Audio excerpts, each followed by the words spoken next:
Hello friends, जय श्री राम। कैसे हो आप सब लोग?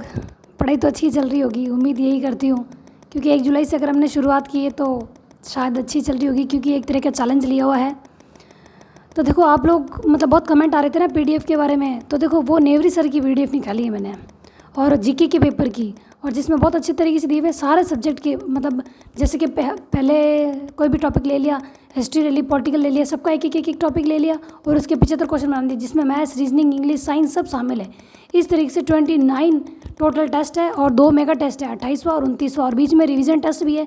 जैसे 4 टॉपिक कर लिए, 5 टॉपिक कर लिए, उसके बाद 4-5 टॉपिकों का एक साथ एक रिवाइज टेस्ट है, 75 क्वेश्चन का ही है। तो देखो इस तरीके से अगर आपने ये पीडीएफ निकालनी है या फिर ऑनलाइन टेस्ट देना है तो आप नेवरी सर का ऐप तैयारी कर लो, ऐप डाउनलोड करो और वहाँ से ये चीज़ निकाल लो।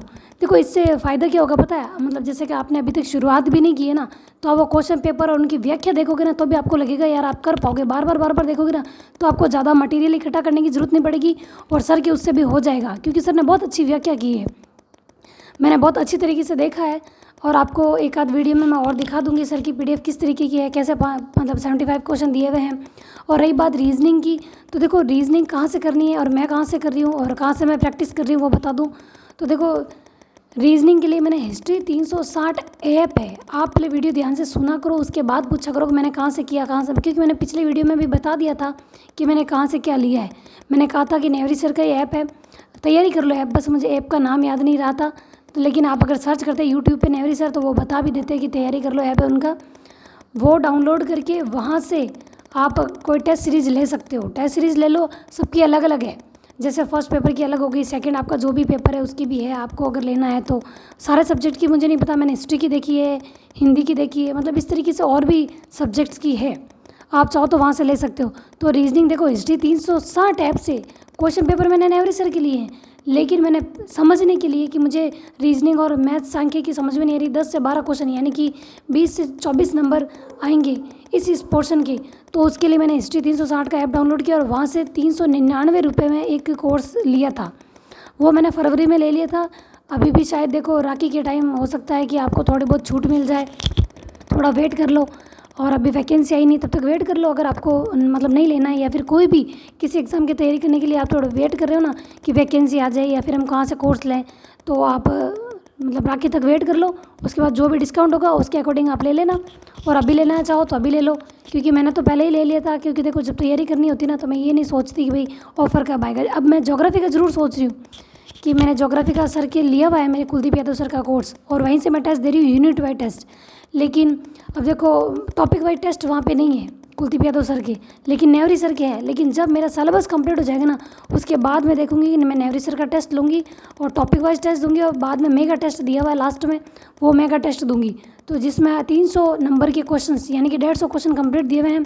साइकोलॉजी के देखो फ्री टेस्ट है, तैयारी कर लो ऐप पे, साइकोलॉजी के फ्री टेस्ट दिए हुए हैं, चाहे आप उसको डाउनलोड कर लोगे ना तब भी आपको मिल जाएंगे, फ्री में दिए हुए। साइकोलॉजी आप वंदना जादौन की बुक से पढ़ लो, या फिर आपके जो भी नोट्स है, जैसे कहा था मेरे को कि मेरे पास वंदना जादौन के पहले से नोट्स बने हुए पुराने, चलेंगे क्या? क्यों नहीं चलेंगे, वो तो दौड़ेंगे, वो काम आ जाएंगे, क्योंकि साइकोलॉजी में क्या चेंज होता है, कुछ भी चेंज नहीं हुआ है। बस ये बात है कि सेकंड पेपर में थी वो फर्स्ट पेपर में आ जाएगी, ऐसा बोला है, अभी आई नहीं है। जब तक वैकेंसी नहीं आती, सिलेबस वापस से नहीं आता, तब तक ये कंफर्म कहना मतलब सही नहीं रहेगा कि कौन से पेपर में आ रही है। जब आएगी सिलेबस हाथ में आएगा तब पता चलेगा हाँ उसमें आ गई है। और रीजनिंग का देखो हिस्ट्री 360 से मैंने लिया, वहाँ से मैं एक वीडियो देखती हूँ, जैसे आज एक वीडियो देख लिया, उसके क्वेश्चन पेपर देख लिए, वहीं से प्रैक्टिस करते हो। उसके बाद कहीं से भी यूट्यूब के किसी भी चैनल से आप क्वेश्चन ले लो, जैसे मैंने एनालॉजी किया तो उसके क्वेश्चन निकाल दिए, या मेरे जस्ट पास में एक लड़की बैठती है, उसके पास उत्कर्ष के नोट्स पड़े हैं। अब देखो वो मैं अपने पास नहीं रखती, उसी के पास है, और मैं वहीं पे जाके उसके वो क्वेश्चन देखती हूँ और अपनी कॉपी में प्रैक्टिस करती हूँ। देखो अगर प्रैक्टिस करनी होगी ना तो जुगाड़ अपन को भी करना पड़ेगा, ढूंढना पड़ेगा, और ज़रूर नहीं अब आप बोलो कि मेरे को सेंड कर दो, बहुत लोगों ने बोला सेंड कर लो, तो देखो मेरे पास कोई टेलीग्राम ग्रुप नहीं है जो मैं आपको सेंड कर दूँ, होता तो मैं ज़रूर करती, और ना मैं बनाने वाली हूँ, क्योंकि जिस तरीके से कमेंट आए थे ना जब टेलीग्राम ग्रुप बना हुआ था, उस अकॉर्डिंग मैंने उसको डिलीट किया था कि ठीक नहीं है। और वो नुकसान देखो कुछ लोगों की वजह से बहुत लोगों का नुकसान हुआ, तो कोई बात नहीं, आप मतलब मैं हमने आपको ये तो बता दिया ना कि आपको कहाँ से लेना है, कहाँ से पढ़ना है। और देखो रीजनिंग के कम से कम मैं 2 घंटे देखती हूँ, 1 घंटा मतलब आधे घंटे का वीडियो भी मुझे देखने में मतलब पीछे करो आगे करो इस तरीके से धीरे धीरे सुन के, क्योंकि नहीं की हुई है, चाहे वो मैथ्स हो, रीजनिंग हो, सांख्यिकी हो, नहीं आती है, तो उसको मैं आराम आराम से करती हूँ। 1 घंटा मेरे को लग जाता है आधे घंटे का वीडियो देखने में भी। उसके बाद 1 घंटा मैं उसको प्रैक्टिस करती हूँ, कहीं से भी क्वेश्चन पेपर देख के प्रैक्टिस करती हूँ, चाहे वो यूट्यूब से भी क्यों ना। यूट्यूब पे भी अपन बोल के भी निकालेंगे ना, तो भाई कौन से टॉपिक के निकालने हैं तो अपन को क्वेश्चन मिल जाएंगे। और अगर फ्री तैयारी भी करना चाहते हो ना, तो यूट्यूब पे आप चैनल मतलब कोई भी बोल कर देख लो, आपको मिल जाएगा। कोई ना कोई तो ऐसा करवाएगा ना, ऐसा तो नहीं कोई नहीं करवाएगा। एनालॉजी है, सीरीज़ है, आपको बहुत सारे आपको मिल जाएंगे। तो देखो मैं आपको ये फ्री चीज़ क्यों बता रही हूँ, अगर कोई नहीं खरीद रहा है, जैसे कि मेरे को ज्योग्राफी की लेनी थी लेकिन मैंने नहीं ली, मैंने कहा नहीं अभी मतलब लगाने के लिए नहीं है, भी थोड़े बाद में लगाऊंगी। सब अपनी स्थिति देख के चलते हैं, मैं भी अपनी स्थिति देख के चलती हूँ। तो किसी ने मुझे सेंड किए थे तो मैंने वो ले लिए थे और मैंने PDF निकलवा दी। 364 रुपये में निकलवाई। मतलब पर पेपर सिंगल निकलवाते हैं तो 1 रुपया लेते हैं, और दोनों साइड में निकली मतलब 2 रुपये लेते हैं शायद, और सिंगल दोनों साइड में निकली 100+ पेपर देना तो उन्होंने 1.5 रुपया लिया है, तो 364 रुपये लगे मेरे। तो देखो इस तरीके से मतलब अपन थोड़ा बहुत सारी चीज़ें सोच के चलेंगे तब होगा। यूँ नहीं है कि मतलब जैसे बोल दिया है तो ले लो, जैसे बोल दिया ले लो। पहले उसके बारे में पूरा पता करो सही है कि नहीं है। ऐसा नहीं है मैं बोलूँ तो भी ले लो, आप अपना दिमाग भी लगाओ सही है कि नहीं, क्योंकि वहाँ पे जाके आप साइकोलॉजी के टेस्ट देख लो। अगर आपको पसंद आ रहा है तो आप अपने सब्जेक्ट के भी ले लो। किसी भी चीज़ के आपको लेने हैं तो आप पहले देख लिया करो, लेकिन अपना मटेरियल लिमिटेड रखो। जैसे मैं ज्योग्राफी का मटेरियल बदलती नहीं हूँ, कुलदीप यादव सर का है तो बस वही पढ़ रही हूँ। टेस्ट मैं किसी के भी दे सकती हूँ, जो अभी मैंने नेवरी सर के लिए नहीं है। मतलब जब वैकेंसी आ जाएगी तब लूँगी, या फिर देखती हूँ क्या पता कुलदीप यादव सर ही पर टॉपिक वाइज टेस्ट दे दे, निकाल दे, तो मैं वहाँ से कर लूँ, क्योंकि यूनिट वाइज टेस्ट तो सर के हैं। क्योंकि देखो प्रैक्टिस करने की तो ज़रूरत पड़ेगी। जैसे मैंने ह्यूमन ज्योग्राफी कर ली है, लेकिन बार बार मैंने ह्यूमन ज्योग्राफी को रोज़ का एक टॉपिक रिवीजन भी करती हूँ। और नेक्स्ट इकोनॉमिक ज्योग्राफी मेरी चल रही है। जैसे मैंने अफ्रीका कर लिया है, उत्तरी अमेरिका कर लिया, दक्षिणी अमेरिका कर लिया। लेकिन जैसे मुझे लगता है ना कि आज जाके मैं उसको वापस पढ़ रही हूँ और मुझे लग रहा है थोड़ी बहुत कमी है रिवीजन में, लगता है थोड़ा बहुत नहीं आ रहा है, तो मैं उसका वीडियो एक बार वापस ढंग से सुनती हूँ कि कहीं कमी नहीं रह जानी चाहिए। तो देखो इस तरीके से आप आराम आराम से करो और दोनों पेपर को बांट के चलो, दोनों को बराबर टाइम देना पड़ेगा। आप सोच रहे हो कि अभी से तैयारी कर रहे हो और अपने सब्जेक्ट को मजबूत ले, फर्स्ट पेपर को नहीं, तो क्या पता फर्स्ट पेपर जहाँ 75 क्वेश्चन आ रहे थे 100 क्वेश्चन आ जाए तो साइकोलॉजी उसमें ऐड हो गई। किसी भी तरीके से कुछ भी हो सकता है, तो सोच समझ के चलो, थोड़ा अपना भी दिमाग लगा लेना, क्योंकि किसी के कहने पर मत जाओ, चाहे वो मैं ही क्यों नहीं हूँ। मैं भी सिर्फ वही चीज़ करती हूँ। देखो जैसे कि मेरे पास मटेरियल कितना है, कितना मैं खरीद सकती हूँ, कितना मैं इसमें एफर्ट में अपना 100% लगा सकती हूँ कि मुझे तैयारी करनी है, लेकिन कहाँ मुझे इन्वेस्ट करना है ये मुझे सोच समझ के करना पड़ेगा, क्योंकि सब अपनी स्थिति देख कर चले तो ज़्यादा सही रहेगा। ठीक है, मैं ये सही कह रही हूँ, क्योंकि हर कोई खरीद सके ये ज़रूरी नहीं है। क्योंकि कोर्स देखो अब जैसे जैसे वैकेंसी आएगी तो मतलब 10,000+ के कोर्स होंगे, जो अभी 4-5 हज़ार में आ रहे हैं ना उनकी रेट बढ़ जाएगी।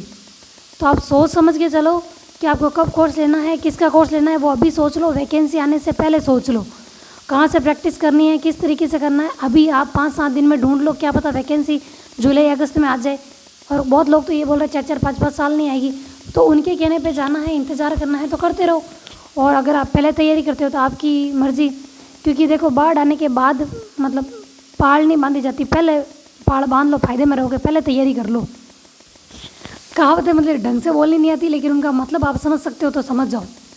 और लड़कियों को मैं खास तौर पे कहूँगी, जैसे अपन घर का मैनेजमेंट करके फिर पढ़ते ना तो टाइम बचता कितना है। बाल्टी भर का टाइम होता है 24 घंटे का, और जिसमें से अपन लोटे भर भर के खाली कर देते हैं घर के काम में। चुल्लू पर पानी बचता है पढ़ाई करने में, और इतना भी हम पढ़ नहीं पाते, वो भी हमारे हाथ से निकलता है, फिसल जाता है कहीं कहाँ से कभी कहाँ से। टाइम नहीं मिल पाता है, कभी भी किसी भी समय कैसी भी स्थिति हो सकती है, कब बीमार हो जाए पता नहीं, कब मौसम बदल जाए, कब लाइट चली जाए, कभी उल्टी आ जाए, कभी जिधर हो जाए, कभी बच्चे बीमार हो जाए, सारी चीज़ें होगी। इसलिए कह रही हूँ वैकेंसी आने का वेट मत करो, एग्ज़ाम का वेट मत करो, पहले तैयारी करो, क्योंकि पहले तैयारी करने में भी बहुत टाइम लगता है। मैं इतने टाइम से जब मैंने कोशिश की ना, तो अब मुझे कहीं जाके थोड़ा थोड़ा समझ में आने लगा है कि पढ़ना किस तरीके से चाहिए, कैसे कौन से टॉपिक कंप्लीट करने चाहिए, जो नहीं समझ में आए कैसे करने चाहिए। जैसे कोई कोई टॉपिक होते हैं ना बिल्कुल समझ में नहीं आते, तो उनका मैं कैसे करती हूँ पता है, पहले पुराने क्वेश्चन पेपर देखती हूँ किस टाइप के क्वेश्चन पेपर आए हैं, फिर वापस एक बार उस टॉपिक को पढ़ती हूँ, फिर वापस क्वेश्चन पेपर देखती हूँ, फिर वापस टॉपिक देखती हूँ। उससे मुझे ये समझ आ जाता है ओ टॉपिक में जो नहीं समझ में आ रहा है उसमें ये चीज़ें इंपॉर्टेंट है, क्वेश्चन पेपर से हमें पता चल जाएगा। भले ही समझ में नहीं आए, लेकिन क्वेश्चन पेपर के अकॉर्डिंग अगर हम वो चैप्टर पढ़ेंगे ना तो वो हमें आराम से समझ में आ जाएगा। तो देखो कौन सी चीज़ कहाँ से लेनी है, क्यों लेनी है, कैसे पढ़नी है, कितना टाइम देना है, सारी चीज़ें मैंने बता दी है कि एक फ़िक्स टाइम रखो। अगर 3 घंटे सब्जेक्ट को देते हो तो आप 2.5-3 घंटे फर्स्ट पेपर को भी दो, क्योंकि 40% का क्राइटेरिया क्रॉस नहीं किया वो पिछली बार भी पीछे रह गए थे। और क्या पता 200 नंबर का क्वेश्चन हो जाए और 40% का क्राइटेरिया जहाँ 30 नंबर से ख़त्म होता था, 30 क्वेश्चन से ख़त्म हो रहा था कि 30 क्वेश्चन सही करेंगे 60 नंबर आ जाएंगे तो पास हो जाएंगे। क्या पता वो बढ़ गया तो 45 क्वेश्चन सही करने पड़ गए। तो कोशिश रखो 100+ मार्क्स की, प्रैक्टिस पूरी करो। अब मैंने मैथ्स रीजनिंग शुरू की है तो मैं अंत तक इनको इतना टाइम दूंगी जब तक मेरी प्रैक्टिस अच्छी नहीं हो जाती। अभी जैसे मैं क्वेश्चन सॉल्व करती हूँ, अभी मैंने 15-16 क्वेश्चन सॉल्व किए थे, जिसमें से भी मैंने 4 क्वेश्चन गलत कर दिए, कुछ क्वेश्चन मैंने किए नहीं, 15 नंबर आ रहे थे। मैंने वो कम्युनिटी पर भी पोस्ट किया। प्रैक्टिस करने की मैंने कोशिश की, क्योंकि अभी मेरे को एक क्वेश्चन करने में भी 10-15 मिनट लग जाते हैं, कभी 10 मिनट लग जाते हैं। कोई क्वेश्चन ऐसा होता है जो बहुत ईजी होता है ना, उसको भी करने में मुझे 3 से 4 मिनट लग जाते हैं, क्योंकि प्रैक्टिस नहीं है, कभी किया नहीं। तो आप सोच के चलो, आप सोच रहे हो कि मैथ्स रीजनिंग बाद में कर लेंगे तो उसका नुकसान कितना होगा। बाद में क्वेश्चन तो आपको आ रहा होगा एग्जाम में, लेकिन वो आप सॉल्व नहीं कर पाओगे, क्योंकि दूसरे भी तो क्वेश्चन करने पड़ेंगे ना। 75 क्वेश्चन आएंगे, सिर्फ मैथ्स रीजनिंग तो वहाँ जाके करनी नहीं है कि आपको 1.5-2 घंटे मिल जाएंगे और मैथ्स रीजनिंग करनी है। तो आप अपना खुद सोच के देखो, अभी से प्रैक्टिस कर क्यों बोल रही हूँ। ये प्रैक्टिस मैंने जनवरी-फरवरी में बोला था करने का। मुझे अब क्या लग रहा है पता है, काश मैं उस समय कर लेती। तो अब देखो जुलाई आ गया, अब तक मेरी थोड़ी स्पीड बढ़ गई होती। तो ये नुकसान मैंने किया। सोच समझ के करने के बाद भी बाद में अक्ल आती है कि हाँ यार, ये चीज़ मुझे उस समय कर लेनी चाहिए थी। और यही चीज़ मैं बाद में भी कहूँगी जब एग्ज़ाम आ जाएगा, काश मैं उस समय कर लेती। तो इससे अच्छा है अभी समय पे शुरू कर लूँ। अब मैं मैथ्स रीजनिंग को छोड़ूंगी नहीं, क्योंकि मुझे पता चल गया है कि डब्बा घोड़ हो जाएगा अगर नहीं आया तो मेरे को। क्योंकि उस जनवरी-फरवरी में करती तो अब तक 5-6 महीने में मेरा थोड़ा ठीक ठाक ढंग के मुझे आ जाती। लेकिन अपन जैसा सोचते ना, नहीं यार मुझे ये तो नहीं आएगी, मैथ्स रीजनिंग हम छोड़ देंगे। छोड़ क्यों देंगे? मैथ्स रीजनिंग ऐसी है जो हम सॉल्व करके निकाल सकते हैं। इंग्लिश ऐसी चीज़ है जिसमें हमें कुछ चीज़ें याद करनी पड़ेगी, कुछ टेंस लगाने पड़ेंगे, उसकी भी हम कोशिश करेंगे। वो उसकी थोड़ी चीज़ें स्किप कर रहे हैं, मतलब ये थोड़ी सारी चीज़ें थोड़ी ये कर लो, थोड़ी ये कर लो, या किसी सब्जेक्ट में या किसी भी फर्स्ट पेपर में कोई हिस्ट्री का टॉपिक मुश्किल हो उसको छोड़ दो। ऐसे छोड़ते जाएंगे तो हमारे पास बचेगा क्या? 40% बचेगा, और 40% की कोशिश करेंगे जहाँ 40% आएगी नहीं, हमारे 25-30 पे पहुँच जाएंगे। तो आपको मैं सोच समझ के कह रही हूँ कि प्रैक्टिस अभी से जारी रखो। और हाउसवाइफ को ख़ास तौर पे कह रही हूँ, क्योंकि आप ही के पास टाइम कम होता है। कब घर में कोई काम हो जाए, कब कोई गेस्ट आ जाए, कब कोई फंक्शन हो जाए, कब कोई शादी हो जाए, कब तुम बीमार हो जाओ, कब बच्चे को स्कूल लाना ले जाना में उनके एग्ज़ाम आ जाए, कोई भरोसा नहीं। कब वैकेंसी आगे जाए, कब पीछे आए। इस तरीके से अपन सोचे वैकेंसी अभी आई नहीं है, आगे का सक्रिय कर लेंगे, मेरे को पता है हम कर लेंगे, अभी तो साल भर का टाइम पड़ा है। साल भर में हम रोज़ का टाइम निकाल कितना पा रहे हैं? 1 घंटा भी निकालते तो 365 दिन में 365 घंटे आप पढ़ लोगे? नहीं पढ़ पाओगे। अब आप पूछोगे कैसे? क्योंकि 365 दिन में जब आप 4 घंटे निकालने की कोशिश कर रही हूँ, उसमें भी आप हफ्ते 2 हफ्ते या महीने में 3-4 दिन आप नहीं पढ़ पाते हो, तो इतने तो आपके ऐसे ही चले जाते हैं। और आप सोचोगे 1 घंटे से हो जाएगा 365 दिन में, तो ऐसा थोड़ी आप रोज़ का 1 घंटा दे ही दोगे। किसी दिन आपके काम हो गए तो वो घंटा मिस हो जाओगे। आप सोचोगे दूसरे दिन 2 घंटे दे दूँगी, तब आप दे नहीं पाओगे, क्योंकि आपको आदत नहीं होगी। कुछ चीज़ों की आदत होना भी ज़रूरी है। जो काम करने की हमें आदत नहीं है वो करने में हमें टाइम लगेगा। मैंने इतने टाइम से प्रैक्टिस की ना, तब कहीं जाके थोड़ा बहुत मेरी सीटिंग बढ़ी है। 4-5 घंटे ही कर पाती हूँ। कई बार ऐसा होता है नहीं कर पाती हूँ, नए टॉपिक नहीं कर पाती हूँ, क्योंकि पुराना करने में भी टाइम निकल जाता है। और पुराना मेरे लिए ज़्यादा इंपॉर्टेंट है नए से। लेकिन नया भी करना ज़रूरी है, क्योंकि नहीं तो पुराना इतना इतना करती रहूँगी तो आगे कब बढ़ूँगी। लेकिन जो कर लिया है वो अच्छे से करूँ, वहाँ से क्वेश्चन गलत नहीं करूँ। कई बार मुझे लगता है कि ये टॉपिक मैं कर रही हूँ, इसके 15 क्वेश्चन कर रही हूँ, लेकिन उसमें से भी अगर मैं 10-12 सॉल्व कर पाती हूँ, 4-5 क्वेश्चन नहीं कर पाती हूँ, तो मुझे लगता है अगर यही एग्ज़ाम में आ गए तो। डर तो रहता है ना। ज़रूरी नहीं है कि अपन जो टॉपिक कर रहे हैं उसमें से सारे एग्जाम में कर लेंगे। जब अपन अभी भी प्रैक्टिस कर रहे हैं तो ऐसा होता है ना कि अगर किसी भी टॉपिक के अपन 15 क्वेश्चन कर रहे हैं, 15 में से अगर अपन 10 ही कर पा रहे हैं, 5 नहीं कर पा रहे हैं, और वो 5 एग्जाम में आ गए तो अच्छा है ना। जब हम प्रैक्टिस करेंगे तो वो अपन 5 क्वेश्चन भी अपन ढंग से देख लेंगे। इसलिए कह रही हूँ अभी से प्रैक्टिस रखो, टॉपिक वाइज टेस्ट भी दो। लेकिन मैं इतने दिन क्या कर रही थी, जैसे टॉपिक बढ़ा हाथों टेस्ट दे रही थी दूसरे दिन। लेकिन अब मैं ऐसा नहीं कर रही हूँ। शनिवार रविवार मैंने फिक्स किया, जैसे शनिवार को टेस्ट दूंगी, रविवार को उसका मतलब एनालिसिस करके जो टॉपिक नहीं आ रहा है उसको भी करूँगी, और जो आ रहे हैं उनको भी वापस रिवाइज करूँगी।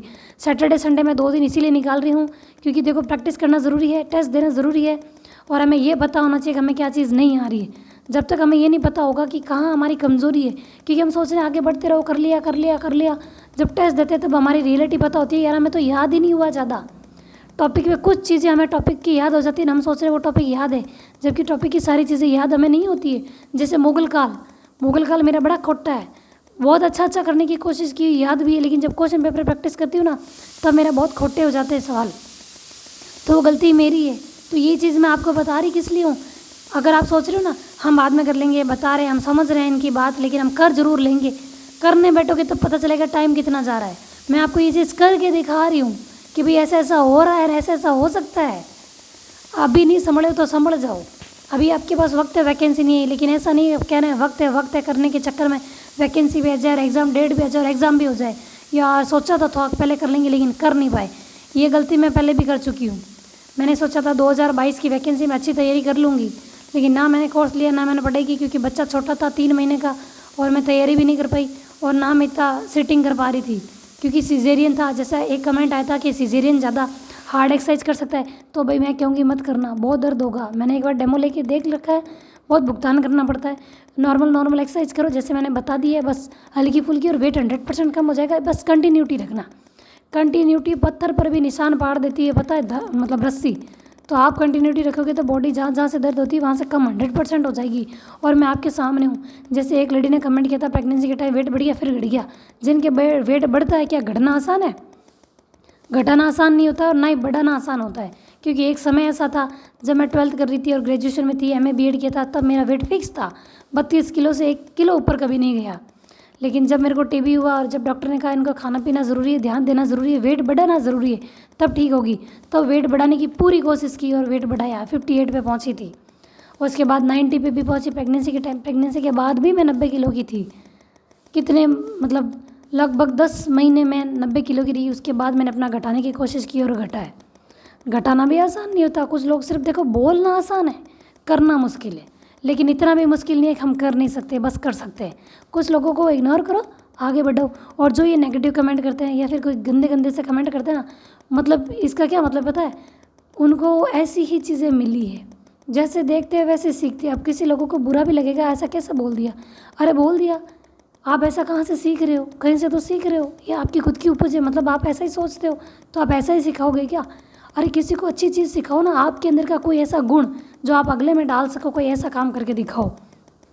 जैसे मैं सोचती हूँ कि मैंने पढ़ने की कोशिश की तो बहुत लोग ऐसी, क्या पता लोग शुरुआत कर दे और उनका नंबर आ जाए, प्रैक्टिस करने वाले पीछे रह जाए, भले वो मैं ही क्यों ना हो। मैं अपनी कोशिश पूरी 100% करूँगी, बाकी ऊपर वाले के भरोसे छोड़ दिया है। लेकिन मैं अपनी कोशिश में कमी नहीं रखना चाहती, इसीलिए मैं बार बार प्रैक्टिस करती हूँ। बॉडी दर्द मेरे भी होती है, टाँके दर्द मेरे भी होते हैं, मौसम ख़राब होता है, हालत ख़राब मेरे भी होती है। लेकिन इसका मतलब ये थोड़ी मैं गिव अप कर लूँगी, गिव अप नहीं करूँगी। क्योंकि देखो बॉडी में पेन अलग बात है, लेकिन लोगों के थॉट जो मैंने सुने हैं ना, वो बर्दाश्त नहीं हुए। इसलिए मैं अपनी मतलब स्पीड को भी बढ़ाती हूँ, प्रैक्टिस को भी बढ़ाती हूँ और सारी चीज़ें बर्दाश्त इसीलिए कर रही हूँ कि मुझे ये चीज़ें क्यों कंटिन्यू करनी है। पढ़ना मुझे कंटिन्यू क्यों है? क्योंकि मुझे वो चीज़ वापस नहीं चाहिए, वो मैंने ज़िंदगी में जो चीज़ मैंने फेस की है वो नहीं चाहिए। और मैं कोई चीज़ क्लियर नहीं बता रही हूँ क्योंकि मुझे किसी के बारे में बात नहीं करनी है। मैं बस आपको ये बता रही हूँ कि ज़िंदगी में हर सिचुएशन आएगी, प्रैक्टिस बार बार करोगे तो उस चीज़ों से बाहर निकल जाओगे। कोशिश करो बाहर निकलने की, गिव अप करने की।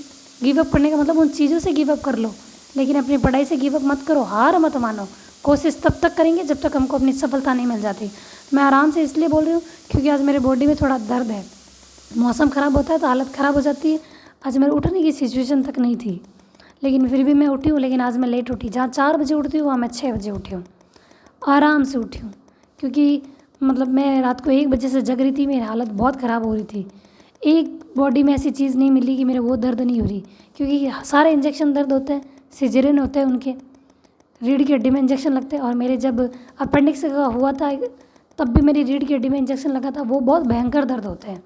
फिर मेरे टाँके की मतलब जैसे कि मेरी स्किन थोड़ी रेयर है तो टाँके सुखाने के लिए भी इंजेक्शन लगे थे, वो भी मेरे बहुत ज़बरदस्त दर्द हो रहे हैं।